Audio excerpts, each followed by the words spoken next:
6 months or whatever, a year later. And there was actually not only a boom in bands, there was a boom in fanzines about the next year after I'd been doing it.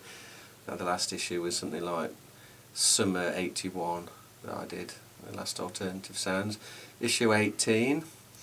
And at some point over the years, every now and then I think I'll do another issue, and maybe I will.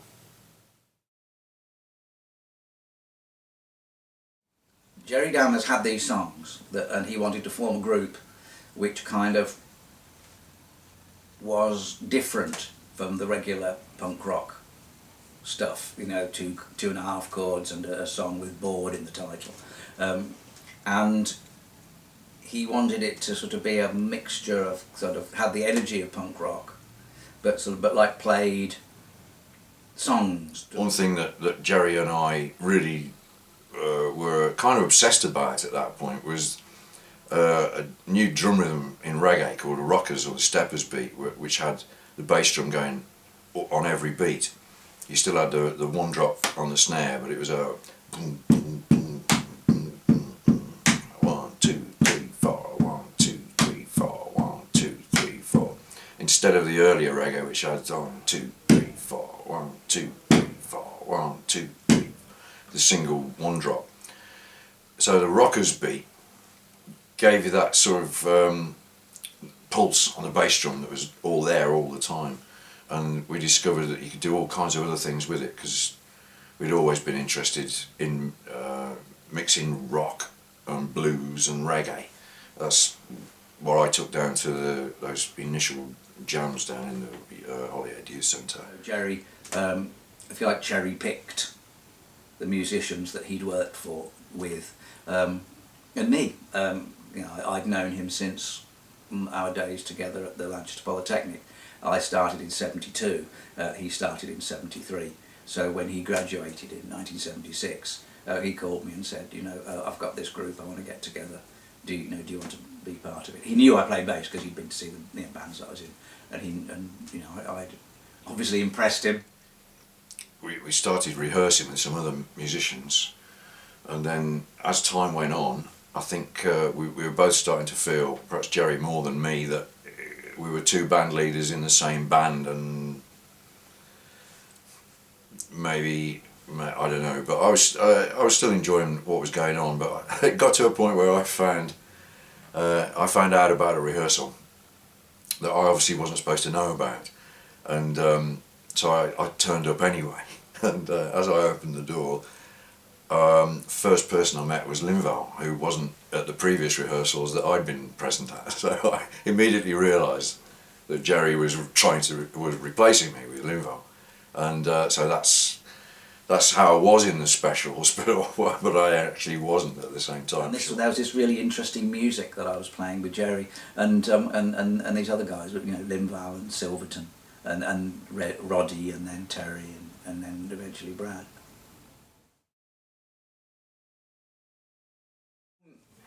No one ever went to nightclubs on a Monday night, so they were like, okay, we'll let the punks have it. So we had this, I think it was 40p in, so we would borrow a PA, usually Ray King's, and set that up, and we would go on first, which was great for me because then I could go home and get up for work the next day, and you know, a local band would headline, and that was kind of, I suppose, not through the back end of 1977 and beginning of 1978. So it went on for quite some time. So again, that was us, you know, learning our trade, and we did pretty good. But it was because, you know, the audience there, and you know, no one else had gigs on a Monday night, so that was our night. Pete Waterman played the records, and he liked us, and he took us down to a studio in Berwick Street, and we recorded some demos. I knew Dammers because he was a party animal like myself at the time, so we kind of saw each other a lot, and he asked me at the Domino to sort of but I played guitar, and I forgot all about it. And next thing I know, there's him and Peter Waterman, you might have heard of them. Oh yeah, absolutely. Banging my door the next morning, I'm going like, oh, right, swearing. Right, so got my clothes on, told the wife I'm going to London, there's some recording. And then he took them to record companies. But A, the demos weren't particularly good, and B, we weren't fully formed, and C, no one in the industry got it. So, which is probably just as well. But it was another step. You know, we then entered a recording studio, so we kind of learnt, you know, how to make records. I used to live in Broad Street in Vosel, and there was an old ramshackle garage, not a garage, a shed in the back garden, and I didn't drive anyway, so even if it was a garage I couldn't have used it for anything.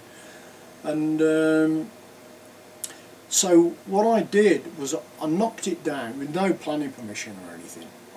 I didn't even think about anything like that. I just knocked it down and built a shed out of chipboard and bits of bloody 4x2 timber, and built a little studio, and had a 4-track machine on then. 76 goes into 77, and during 77 I think John Bradbury, who had known since the early 70s as well, had come back from his university degree course and was working in the Virgin record shop, and so he one day Elvis Costello's Watching the Detectives came into the shop, and I was there talking to him, and he played it, and we both went, "Wow, you know, this is just exactly what we want to be trying to do.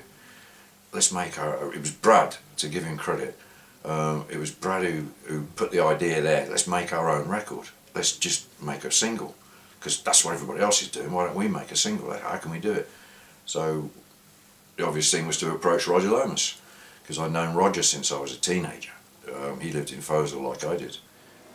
There was just a knock on the door one day, and it was Neil saying, can you do us a favour? And, well, what do you want? He said, I've come up with this great track, you know, and he said, I think I'm onto something here, you know. And he said, can you just give us an hour or two just in your studio? He said, I've got no way of putting it down, you know.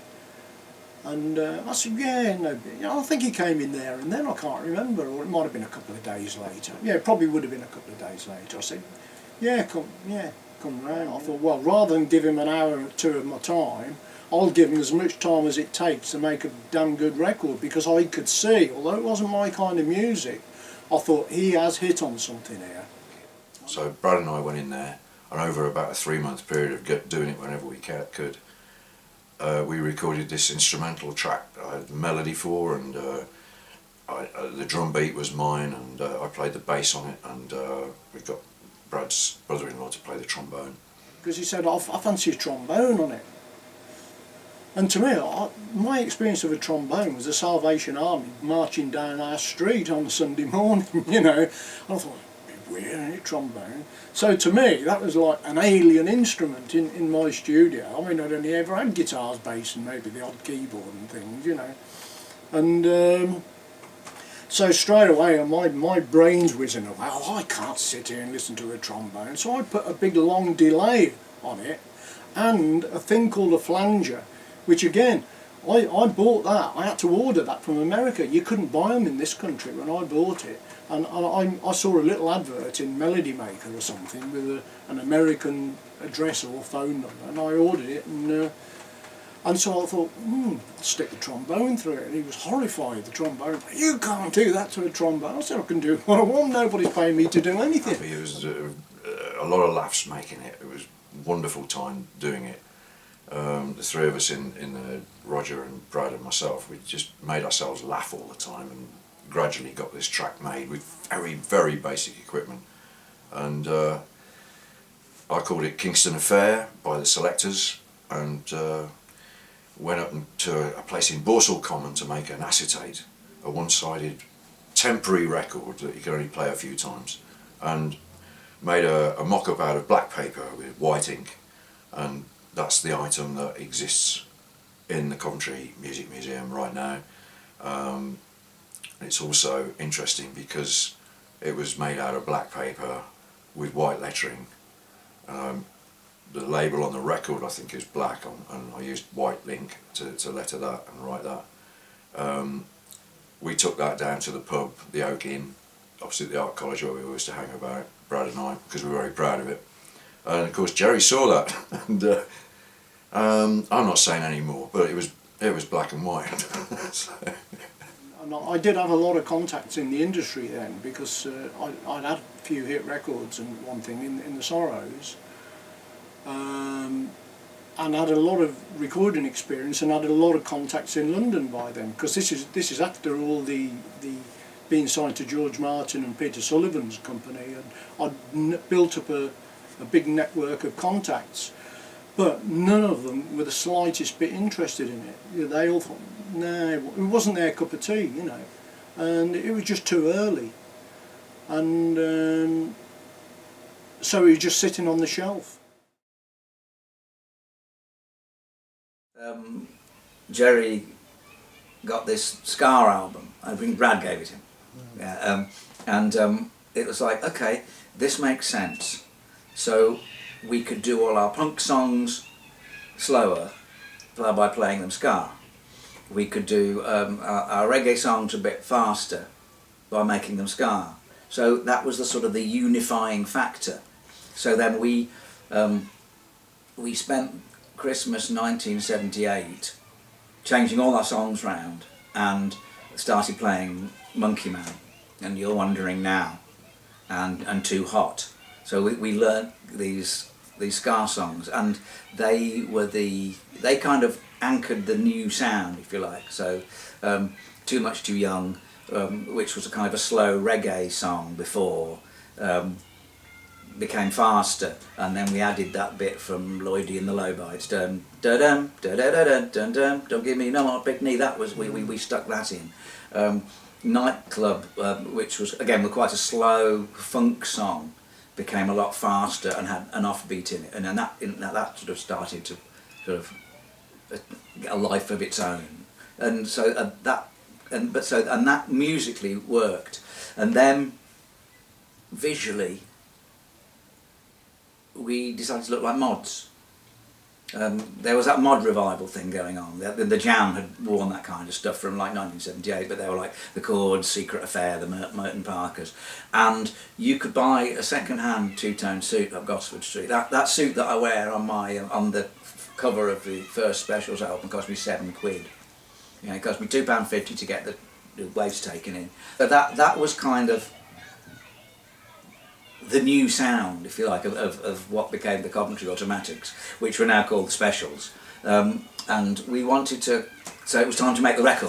So we borrowed £1,500 from Jimbo O'Boyle, which was this rather shady character who we met, who I didn't actually meet him, but who Jerry and Roddy and them both knew from going to the Domino after Mr. George's closed on a Monday. Those people who wanted to drink a bit more would go next door to the Domino, and they met Jimbo, and he lent us this money. He gave Jerry and the band X amount of cash to go and record in Horizon Studios that used to exist opposite the railway station. It's now a verge to a car park, unfortunately, so that's how much Coventry cared about that particular heritage building.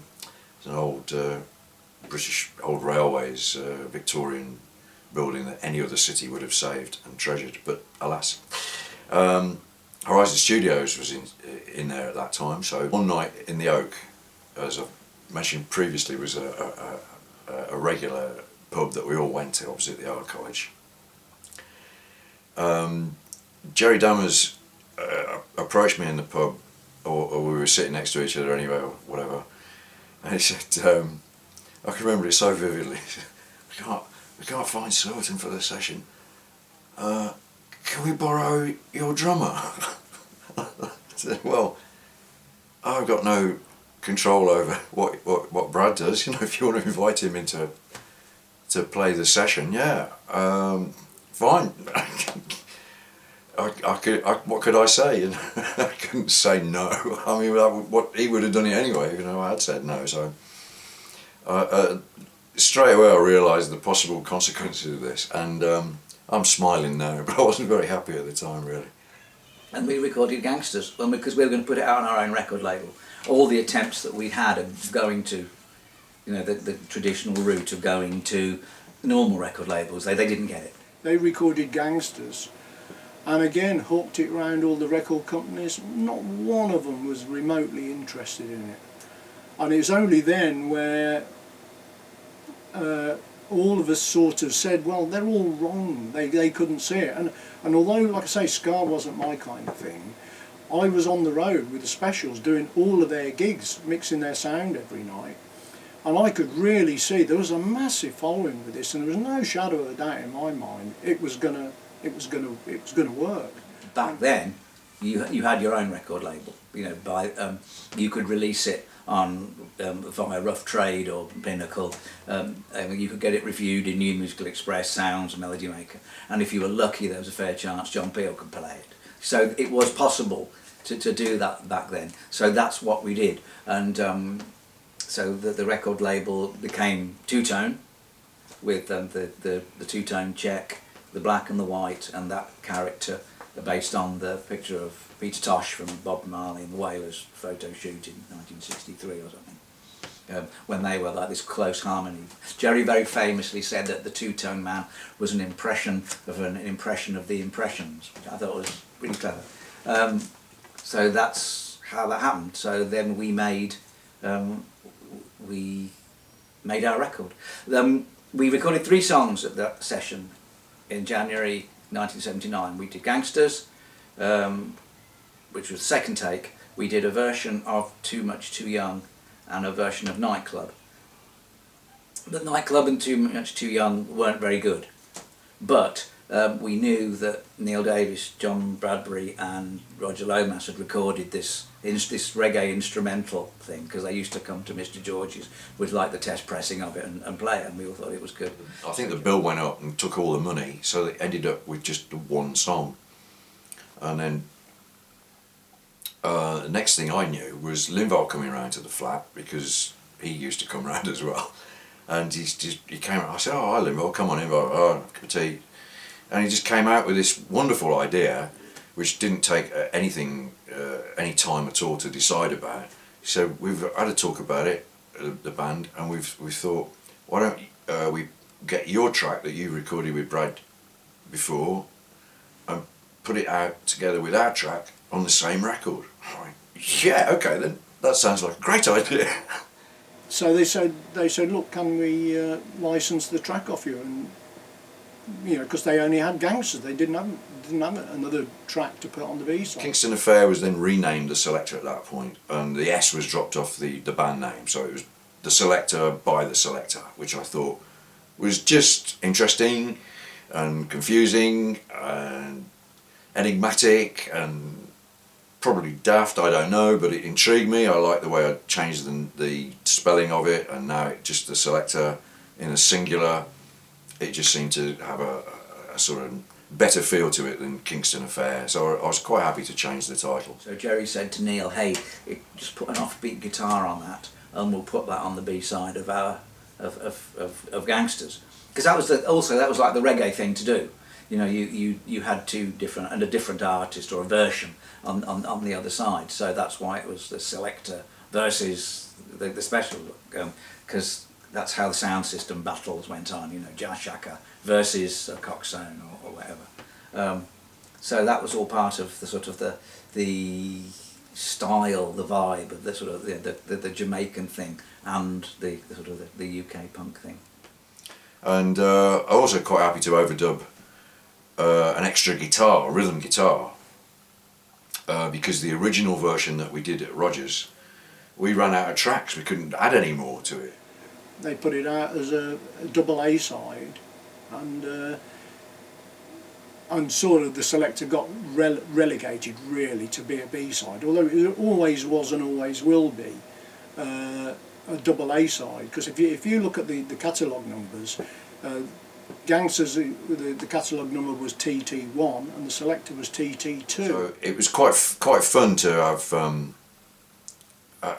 have this kind of track that had been done quite a long time previous to that, all of a sudden becoming woo really on the money. It had its time, you know, and it was fantastic then to see the record do as well as it did. It was phenomenal from that point on, really. Yeah.